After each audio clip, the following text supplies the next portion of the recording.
ওনার নাকের হাড় ভেঙে গেছিলো, ম্যাক্সিলা যেটা মুখের একটা হাড়, একটা ক্রাক আছে। আর ওনার চোখে একটু ইনজুরি। প্রথমে ওনাকে আমরা ওসেকে নিয়ে যাই, আমাদের যেটা অন স্টপ ইমার্জেন্সি সেন্টার। সেখানে ইনিশিয়াল অ্যাসেসমেন্ট করার পরে তাকে আমরা আইসিইউতে শিফট করি। ওই দিন রাতেই আমরা একটা মেডিকেল বোর্ড গঠন করি, 6 সদস্যের মেডিকেল বোর্ড।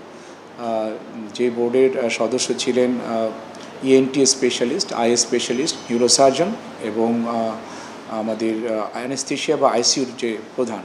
এই সকল বিভাগের প্রধানরা ওই দিন রাতেই এবং আমি নিজে উপস্থিত থেকে এই বোর্ডটা পরিচালনা করি এবং ওইখানে তার অ্যাসেসমেন্ট হয় এবং পরবর্তী ম্যানেজমেন্ট সম্পর্কে সিদ্ধান্ত হয়।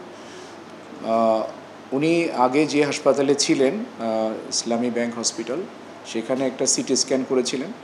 পরে আমরা পরদিন সকালে, দ্যাট মিনস 30 তারিখ সকালে আমরা আবার একটা সিটি স্ক্যান করি। তো আমরা ওনাকে নেসেসারি যেসব ব্যবস্থা বা পরীক্ষা নিরীক্ষা আমরা আইসিইউতে রেখেই চালিয়ে যাচ্ছি।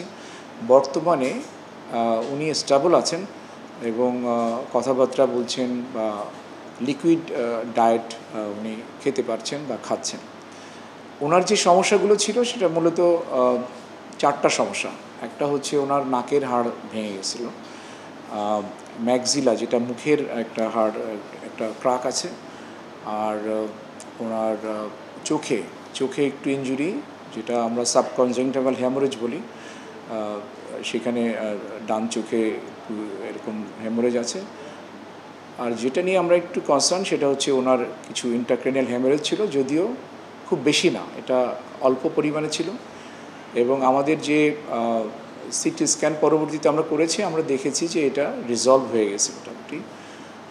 এখন উনি ভালো আছেন, তবে একটু যেটা হয় এই ধরনের একটা ব্লান্ট ট্রমা বা এই ধরনের ফ্র্যাকচার হয়েছে কিছু, সেই জন্য ওনার কিছু ব্যথার কমপ্লেন আছে, একটু ঘুমের সমস্যা হচ্ছে।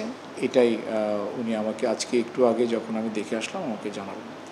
মানে ব্লাড ছিল, ওটা রিজলভ হয়ে গেছে, তবে একটু সোয়েলিং আছে ব্রেনে। এটাও আশা করছি আমরা, নিউরোসার্জন যেটা বলেছেন যে এটা কয়েকদিনের মধ্যে আশা করি রিজলভ হয়ে যাবে। এরকম ট্রমেটিক সাবঅ্যাকনয়েড হ্যামোরেজ সাধারণত রিজলভ হয়ে যায় ন্যাচারালি।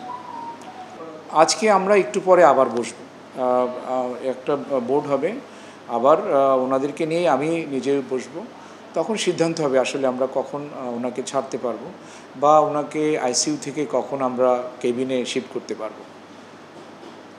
যেটা মানে আমাদের যে ফ্র্যাকচারের যে ইস্যুটা, আসলে ফ্র্যাকচারের তো কোনো ওষুধ লাগে না, ফ্র্যাকচার টাইম দিলেই অটোমেটিক্যালি হিল হয়ে যায়।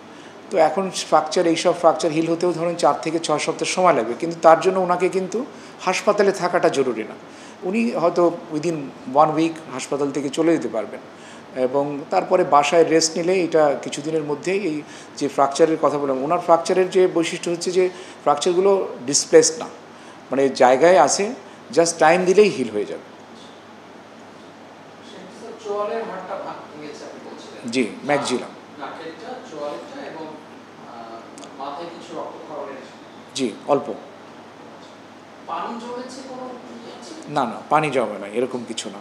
পানি জমা বলতে যেটা একটু সোয়েলিং থাকে, যে কোনো জায়গায় একটা যখন ইনজুরি হয় ওখানে ওই টিস্যুগুলো একটু সোলে না হয়, ধরেন সেটা মাথায় হোক বা শরীরের যে কোনো অংশে আপনারা দেখবেন যে একটু আঘাত লাগলে সেখানে ফুলে যায়, এরকম। তো ব্রেনের ক্ষেত্রেও সেরকম একটু সোয়েলিং আছে।